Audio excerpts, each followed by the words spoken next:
Ketua Umum PSSI Erick Thohir akhirnya angkat bicara tentang perkembangan proses naturalisasi calon kiper timnas Martin Paes.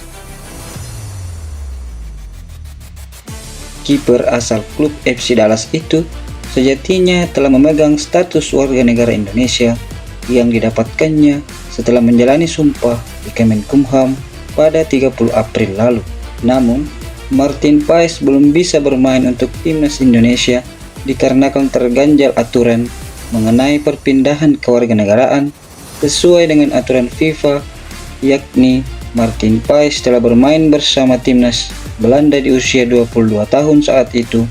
Ia bermain untuk timnas U20 Belanda. Olehnya itu, saat ini PSSI sedang berupaya untuk sesegera mungkin menyelesaikan masalah Paes tersebut dengan membawanya ke Pengadilan Arbitrasi Olahraga atau CAS. Jika proses tersebut berjalan lancar dan disahkan oleh CAS, itu artinya Paes dapat mengenakan jersey timnas dan bermain bersama Tom Haye dan kawan-kawan. Namun, kendala yang saat ini tengah dihadapi, kasus Paes belum juga diproses oleh pihak CAS. Kondisi tersebut disampaikan oleh Ketum PSSI Erick Thohir. Erick Thohir menyampaikan bahwa Martin Paes memang sudah berstatus warga negara Indonesia, tapi proses perpindahannya di FIFA dan CAS masih dalam proses yang panjang. Ia juga menyampaikan ada beberapa tantangan yang harus dihadapi oleh pihaknya, namun tak disampaikan seperti apa tantangan tersebut.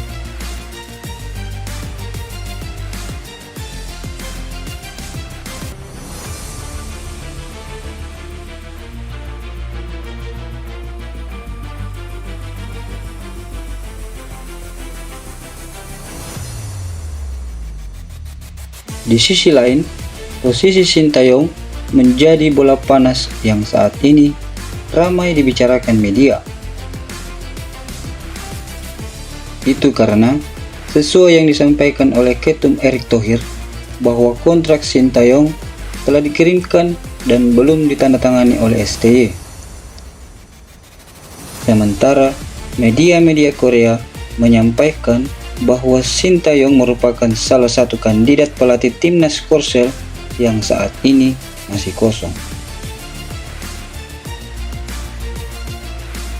Di tengah rumor tersebut, Erick Thohir menyampaikan akan melepas Sintayong jika yang bersangkutan ingin kembali melatih negaranya tersebut.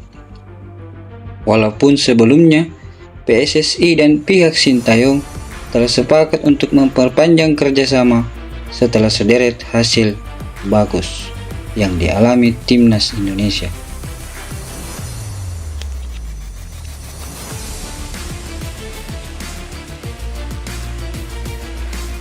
Mulai dari lolos ke babak 16 besar Piala Asia Senior, lalu kemudian semifinal Piala Asia U23, dan yang terbaru lolos ke round 3 kualifikasi Piala Dunia 2026 zona Asia.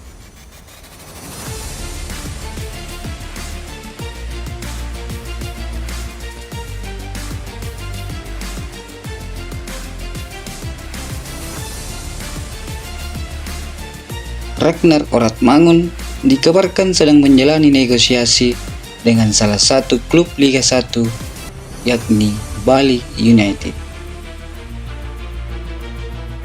Hal tersebut diberitakan oleh media setelah Direktur Teknik FC Groningen menyatakan bahwa Ragnar tidak lagi memenuhi syarat untuk tetap tinggal bersama FC Groningen yang bermain di kasta teratas Liga Belanda musim depan.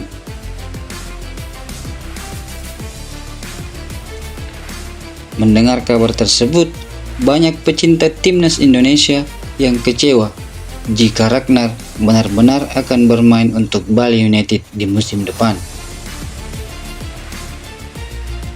Mereka beranggapan sosok Ragnar tidak pantas untuk bermain di Liga 1 dan lebih baik mencari klub di Eropa saja. Sementara dari sisi Bali United, Yabes Tanuri selaku pemilik klub menyampaikan bahwa klubnya memang sedang membangun kembali skuadnya. Namun, tidak ada negosiasi dengan Ragnar. Dia menyampaikan bahwa tidak ada rencana untuk merekrut pemain yang masih berstatus pemain FC Groningen tersebut. Yves Tanori juga melanjutkan bahwa dia tidak memiliki nomor Ragnar dan juga agennya.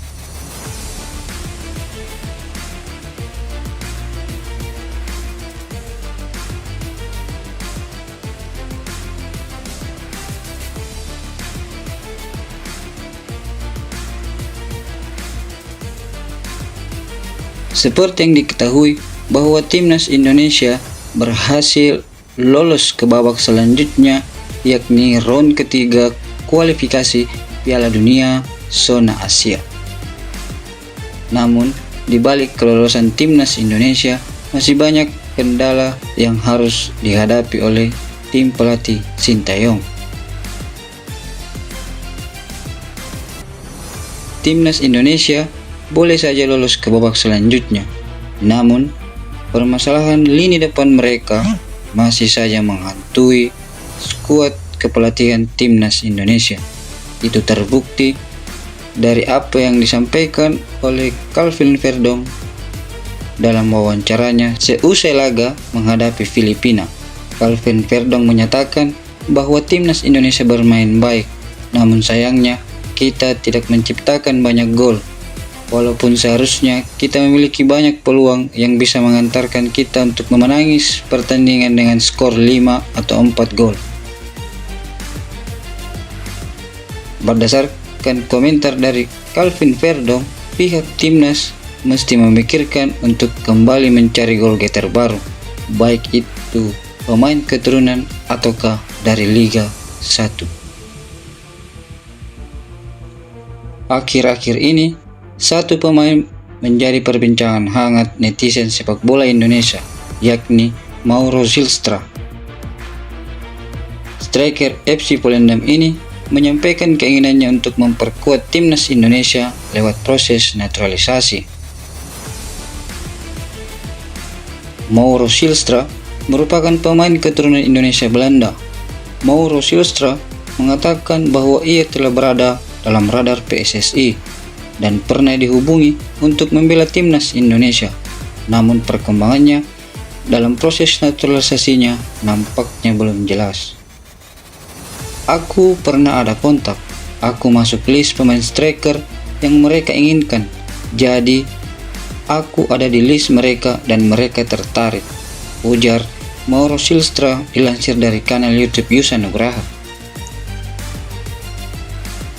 Penyerang yang masih berumur 19 tahun ini mengaku tak akan menolak jika mendapat panggilan untuk membela skuad Garuda. Saya memiliki statistik yang bagus dan saya yakin bisa bermain di timnas Indonesia jika PSSI mengundang saya, ujarnya. Mauro berharap Pardi Bahdim perwakilan PSSI di Belanda bisa membantu menghubungkannya dengan timnas Indonesia. Sebagaimana diketahui, Pardi Bahdim kerap menjadi jembatan bagi para pemain keturunan untuk bisa dinaturalisasi dan bergabung ke skuad timnas asuhan Sintayong. Pardi Bahdim bukan agen resmi saya, tapi dia mungkin bisa membantu saya untuk menghubungkan saya dengan PSSI, tambahnya. Sebagai informasi, awal karir Mauro Zylstra mengikuti Akademi AFC Amsterdam. Dia diklaim memiliki darah Indonesia dari sang ayah. Nenek dari pihak sang ayah tersebut berasal dari Bandung, Indonesia. Dikutip dari Transfer Market, Mauro Zylstra adalah pemain muda yang berbakat. Saat membela NEC Nijmegen U21 pada musim 2023-2024, ia berhasil mencetak 8 gol dan 1 assist dalam 12 pertandingan.